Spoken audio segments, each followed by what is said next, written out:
सभी को सादर नमस्ते।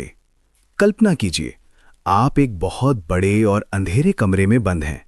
आपको पता है कि बाहर निकलने का रास्ता यहीं कहीं है, पर आपको दरवाज़ा दिखाई नहीं दे रहा।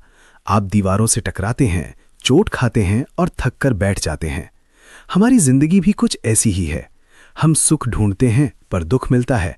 हम आज़ादी चाहते हैं पर तनाव और उलझनों में फंसे रहते हैं। क्यों? क्योंकि हमने उस कमरे का नक्शा यानी इस सृष्टि के विज्ञान को नहीं समझा। महर्षि दयानंद सरस्वती जी ने सत्यार्थ प्रकाश द्वादश समुल्लास में एक बड़ी गहरी बात कही थी कि जैसे बिना पढ़ाई के विद्या के उद्देश्यों की प्राप्ति नहीं होती, वैसे ही योगाभ्यास और विज्ञान के बिना परमात्मा का अनुभव भी नहीं हो सकता। आज के इस एपिसोड में हम उस यूनिवर्सल मैनुअल को खोलेंगे जिसे हमारे ऋषियों ने हजारों साल पहले ही लिख दिया था। चलिए इसे सरल करते हैं। सृष्टि में दो प्रकार के तत्व हैं। पहला चेतन तत्व यानी ईश्वर और जीव। चेतन तत्व का विज्ञान कहलाता है अध्यात्म विज्ञान या पराविद्या है। दूसरा जड़ तत्व यानी प्रकृति। जड़ तत्व का विज्ञान कहलाता है पदार्थ विज्ञान या अपराविद्या है। लेकिन रहस्य ये है, अपरा का ही उत्तम फल परा है। यानी जब तक आप जड़ यानी पदार्थ विज्ञान को नहीं समझेंगे, आप चेतन यानी अध्यात्म विज्ञान तक पहुंच ही नहीं सकते। महर्षि दयानंद अपने ऋग्वेद के प्रथम मंडल के 164वें सूक्त के 23वें मंत्र के भाष्य में इसी बात को कहा है, जिसका अभिप्राय यही है कि सृष्टि विज्ञान द्वारा ही मुक्ति संभव है। अगर इस जन्म मरण के बंधन से मुक्त होना है तो सृष्टि विज्ञान को समझना ही होगा। अब आप सोचेंगे, मुझे ये विज्ञान जानने की क्या आवश्यकता, मेरा क्या स्वार्थ है इसमें? मनुष्य का स्वभाव है कि बिना प्रयोजन के वो एक कदम नहीं बढ़ाता। मंडन मिश्र ने कहा था, प्रयोजनम अनुद्देश्य न मंदो अपि प्रवर्तते, यानी एक मूर्ख व्यक्ति भी बिना किसी उद्देश्य के काम नहीं करता।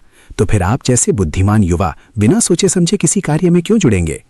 सृष्टि विज्ञान का असली उद्देश्य है मोक्ष। मोक्ष कोई मरने के बाद मिलने वाला इनाम नहीं है। ये वो अवस्था है जहां आप वास्तविकता को उसके शुद्ध रूप में देख पाते हैं, और इस ज्ञान की चाबी हमारे वैदिक वाङ्मय में छिपी है। इसीलिए मोक्ष के साधन को जानना ही मनुष्य का परम धर्म है। क्या आपने कभी गौर किया है, मनुस्मृति जो विश्व की सर्वप्रथम संविधान की पुस्तक है, वो नियमों से शुरू नहीं होती। वो शुरू होती है प्रकृति के वर्णन से।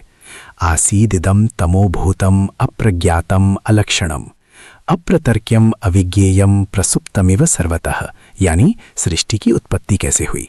सांख्य दर्शन के प्रणेता महर्षि कपिल अथ त्रिविध दुखात्यंत निवृत्तिर अत्यंत पुरुषार्थः सूत्र के द्वारा 3 प्रकार के दुखों की निवृत्ति के ज्ञान के रूप में सांख्य दर्शन का प्रारंभ करते हैं।